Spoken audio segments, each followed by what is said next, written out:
So may tanong sa atin, Fortuner versus Innova, magandang tanong yan. Dalawa sa pinakasikat na sasakyan sa ating bansa. Pero ano ba talaga yung mga pros and cons nila?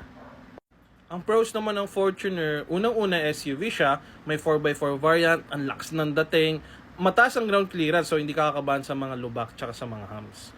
Ang cons naman ng Fortuner, ito alam ng mga Fortuner owners to, at kung ikaw ay nakasakay na rin sa Fortuner, Pops, sobrang tagtag.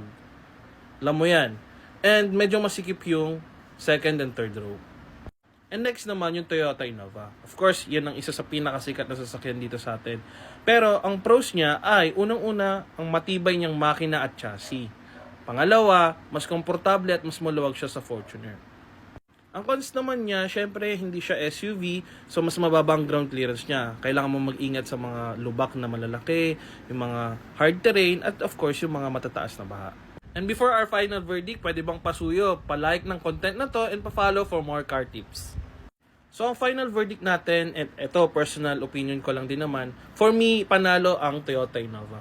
First, kilala talaga na matibay ang Toyota Innova. Pwede siyang pang negosyo, pwede siyang pang pamilya, pwede siyang pang araw-araw, pwede siyang pang lasbagan, pwede siyang pang harabas. And syempre, pag tumatanda ka na, mas pipiliin mo na yung mas comfortable. Kasi pang araw-araw mo nang ginagamit.